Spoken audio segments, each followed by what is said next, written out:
They say first impressions matter, but in this office, they could cost you everything. When Mia stepped through those glass doors, heels clicking, eyes steady, she didn't come with a fancy title or a loud announcement. Just a folder in hand, a quiet confidence, and a contract that labeled her as a temporary assistant. But that wasn't what made people look twice. It was the way she carried herself, like she already knew the room, like she wasn't here to climb the ladder, she already owned it. Still, not everyone was impressed, especially not him. Jake, mid-level manager, been at the company 10 years too long. Always the loudest in the meeting room, always the first to talk over someone, especially if they were younger, or black, or a woman. And Mia, she was all three. The second she sat down at her desk, the desk he had assigned her, Jake was watching her like a hawk. Not because she was doing anything wrong, but because something about her presence made him uncomfortable. He leaned over the divider before the clock even hit 9:10. "Hey there," he said, with a smirk that tried to pass as charming. "We usually dress a little more formal in this office." She blinked, looked down at her tailored blouse and pressed skirt. She looked 10 times more professional than half the team, including him. "Oh," she said calmly. "Noted." But that wasn't enough for Jake. He hovered, asked what school she went to, asked how she landed the temp job, asked if she needed help working the printer. She didn't. But here's the thing. Jake wasn't just trying to be helpful. He was probing, testing, trying to figure out how much power he had over her. And when she didn't flinch, didn't giggle, didn't shrink down to make room for his ego, that's when it started. He began correcting her emails, interrupting her in conversations she wasn't even part of, loudly reminding the team that she was just here for a few weeks. And every time she responded with grace, he got more irritated. The others noticed. Some looked away. Some shrugged. No one stepped in. Because Jake had built his whole identity around being untouchable.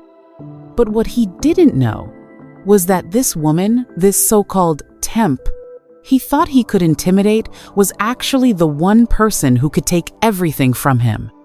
And spoiler alert, she would.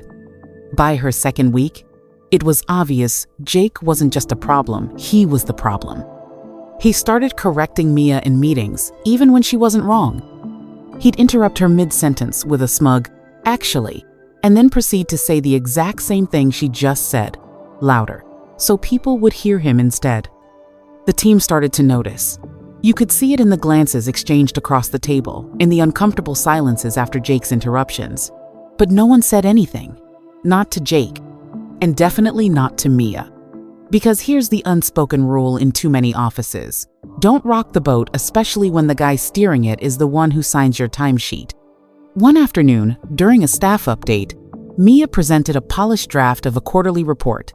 It was thorough, efficient, backed by clean data. But Jake?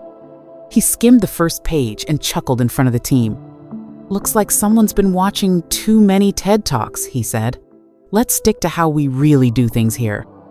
Mia kept her smile calm, but her jaw tightened just enough to give her away, and Jake saw it. That slight reaction, he treated it like an invitation. After that, he doubled down, made passive-aggressive comments about her ambition, told her, in front of 2 other managers, "You're really going the extra mile for a temp. Gotta say, I respect the hustle."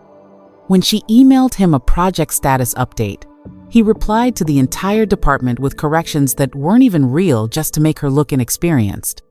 He even pulled her aside one morning and said, with a fake smile, "Some of the older folks around here find your tone a little sharp. Just a heads up. You know, if you want to last here." That word again. Last. Like she was lucky just to be there. Like the seat she was sitting in belonged to someone else. Like she needed his permission to keep showing up. The worst part? He wasn't yelling. He wasn't cursing. It was quieter than that. It was those slow, sharp cuts, the kind that bleed more over time. And Mia? She didn't snap. She didn't scream. She did what so many women, especially Black women, are forced to do in these moments. She stayed composed. She outworked everyone. And she took notes. Because deep down, she knew something Jake didn't. She was not the one who needed to adjust. And he was not nearly as untouchable as he thought. By week 3, Jake wasn't just using words anymore. He started invading space physically and professionally. It started subtle. A hand placed a little too close to hers during a desk conversation, standing just behind her shoulder while she typed, breathing like he owned the air around her. He'd lean down under the guise of collaborating, but linger way too long. And Mia? She noticed. Every time. One morning, she was reviewing documents in the break room when he walked in, grinning like they were old friends. "Didn't think temps got coffee breaks," he joked, leaning on the counter beside her, arm brushing her elbow. She gave a short smile. "Didn't think managers monitored coffee cups?" He didn't like that. His smile faltered, just for a second, and then he leaned in, too close. "You know," he said, "some folks might think you've got a bit of an attitude. Just saying, that kind of energy doesn't really fly around here." Mia didn't flinch. She locked eyes with him and said, "I'll keep that in mind." But here's the thing. Jake wasn't backing off. He started walking by her desk more often, pretending to check on her progress but always standing too close. His hand would accidentally brush her back when he passed by. Once, he even reached over her to grab a file she already said she'd bring him, just so he could lean across her shoulder. It wasn't full-on harassment, not in the textbook way, but it was intentional, repetitive, and slimy. And every time she tried to take a step back, he'd laugh it off like she was being dramatic. "Oh, relax, Mia, I'm just being friendly." Friendly isn't standing in someone's space like you're daring them to move. Friendly isn't touching someone who clearly doesn't want to be touched. Friendly isn't using your title to make someone feel small. Then came the email. Jake forwarded one of Mia's perfectly executed reports to the leadership chain, but added a note. "Solid draft, but I'm not sure she fully understands the company's tone yet. Needs more polish." He didn't copy her, didn't warn her, just quietly sabotaged the one thing she couldn't defend if she didn't know about it. Mia only found out because someone in leadership forwarded it back to her privately with a note that said, "Are you okay? This seems off." And that was the moment. Not the touch, not the whisper, but that quiet betrayal behind her back that made her realize this wasn't just a guy who underestimated her. This was a man who felt threatened by her. And that meant she was getting close to something he didn't want her to find. Or maybe something she was about to take away. Mia didn't show it, but that email rattled her. Not because she was afraid, but because she knew exactly what Jake was doing. He wasn't just being difficult anymore. He was building a paper trail, a narrative. One where he was the seasoned professional just trying to guide the difficult temp, who couldn't quite keep up. And if she wasn't careful, it was a narrative people might believe. So she did what many women in her position are forced to do. She doubled her effort, came in early, stayed late, triple-checked every file, every metric, every comma in her reports. Not because she needed the practice, but because she knew she had to be bulletproof.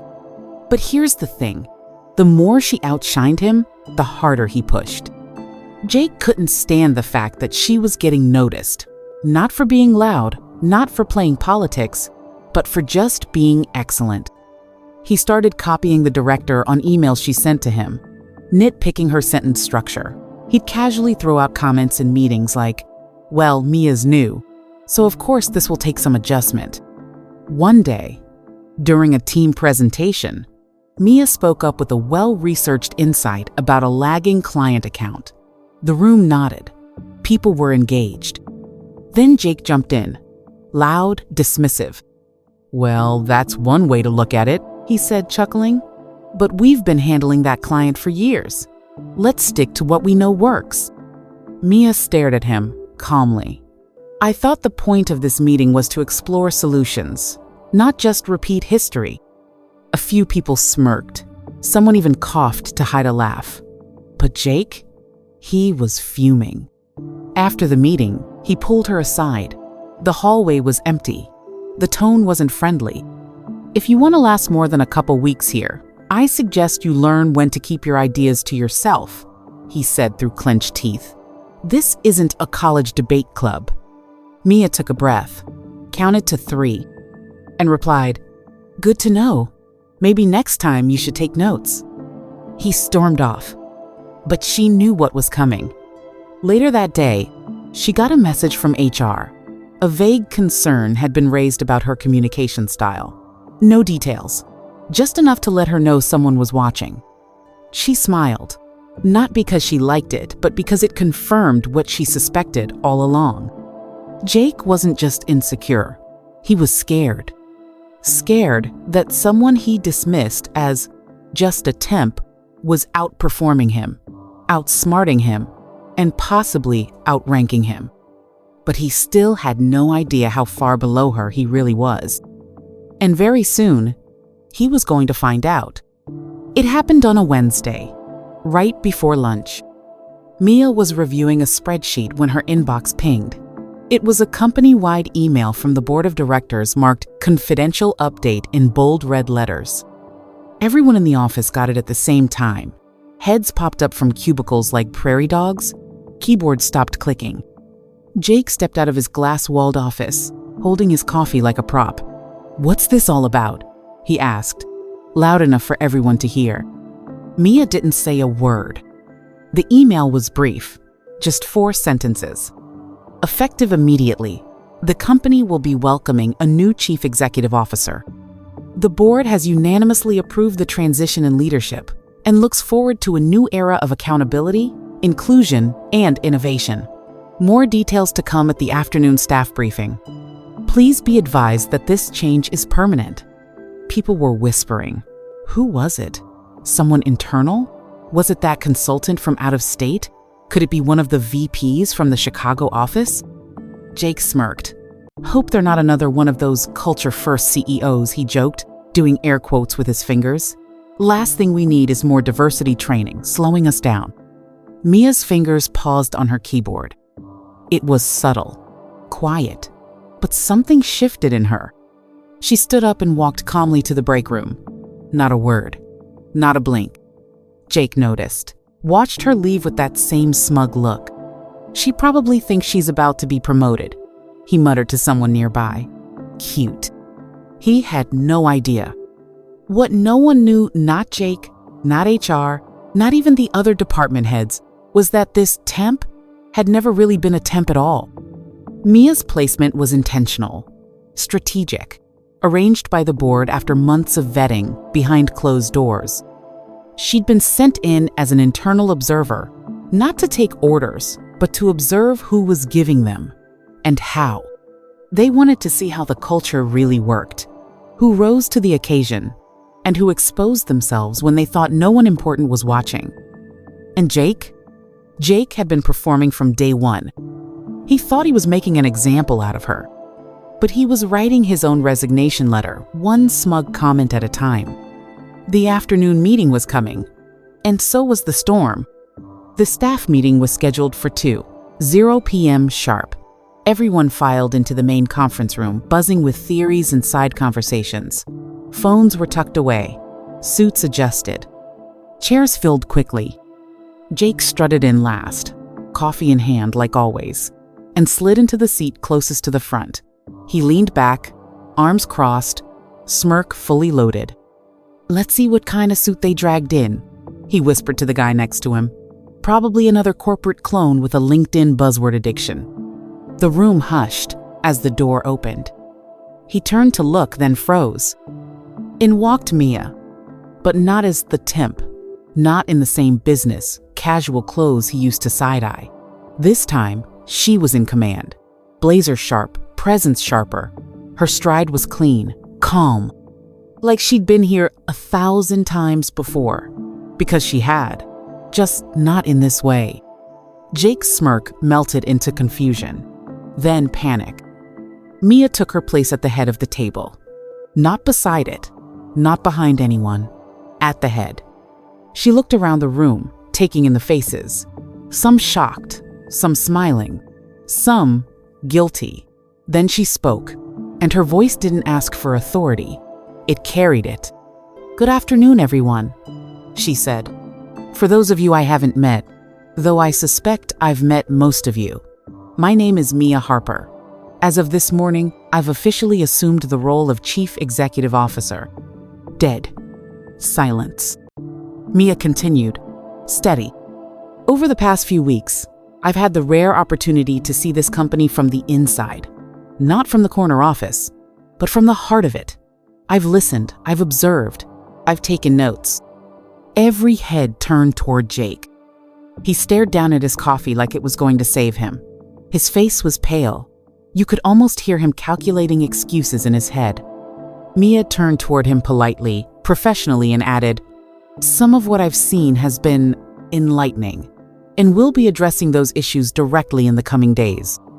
No threats, no theatrics, just that calm, devastating professionalism.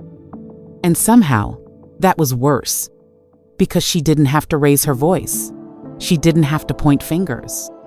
Just standing there, she had already stripped him of the one thing he clung to the most: power. Jake shrunk into his chair, nodding like he understood, but it was too late. The same woman he tried to silence, ignore, correct, and touch without consent? She now outranked him by about 10 floors. And the crazy part? He still didn't fully understand how badly he had messed up. For a long, awkward second, no one moved.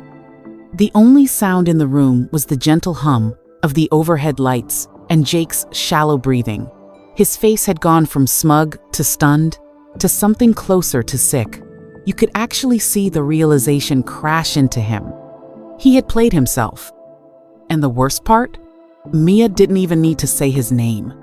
Her presence did all the talking. Across the room, employees exchanged wide-eyed glances. A few mouths were open. One junior analyst looked like he was physically trying to suppress a laugh.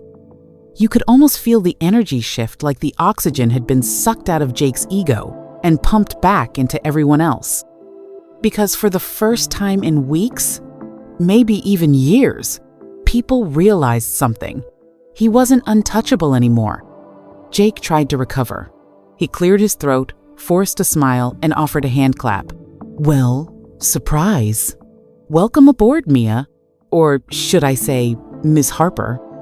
Didn't see that one coming. He let out a fake chuckle, trying to play it off like it was all a clever prank and he was in on it. He wasn't. Mia looked at him, still polite, still professional, but there was something in her eyes now. Not anger, not smugness, just clarity. "Thank you, Jake," she said. "I look forward to reviewing your department's performance metrics this quarter.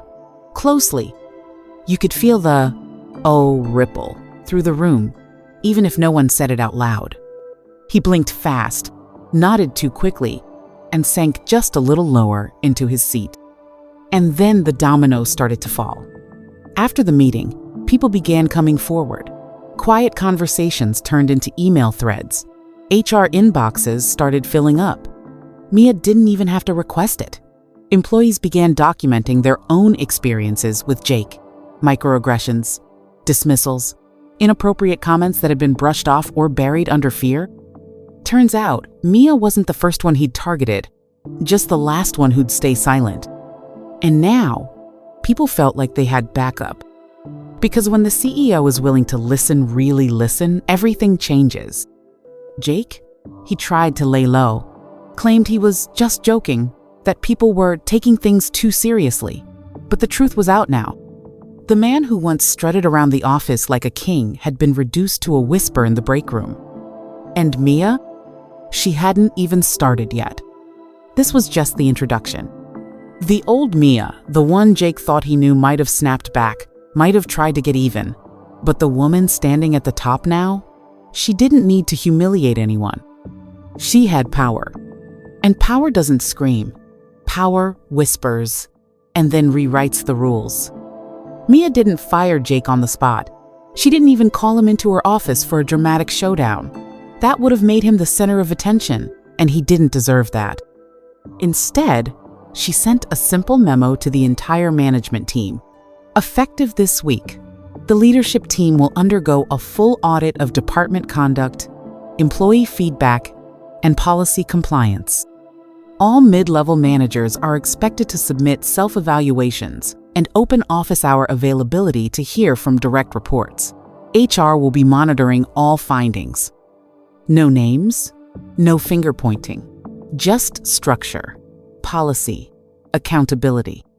And that's what terrified Jake the most. Because now, he couldn't hide behind charm or excuses. His behavior, the stuff he'd buried, gaslit, or brushed off, was coming into the light. And not just from Mia. From everyone who'd ever had to pretend to laugh at his jokes just to keep their job. The best part? She didn't even speak to him again. Not at first. She met with other teams. She walked the floors. She scheduled one-on-ones with people whose names Jake didn't even know. And she listened. She heard how employees had been passed over for promotions, how some avoided collaboration because of the boys' club energy, how HR complaints mysteriously vanished or never got follow-up. Mia didn't scream. She took notes. And Jake? He could feel the ground shifting beneath him. During one afternoon check-in, his department was asked to provide anonymous feedback on leadership culture. Jake's inbox stayed quiet until the report came in, and suddenly, it was full of honesty, full of receipts, full of the kind of truth that can't be deleted.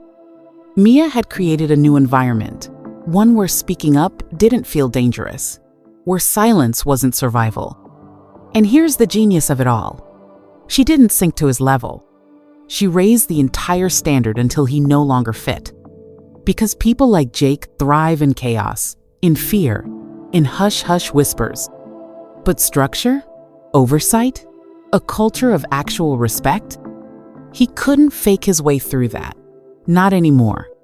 And Mia? She didn't just survive him. She outmaneuvered him. Quietly, brilliantly, permanently. Mia didn't come into this role to settle scores. She came to build something better.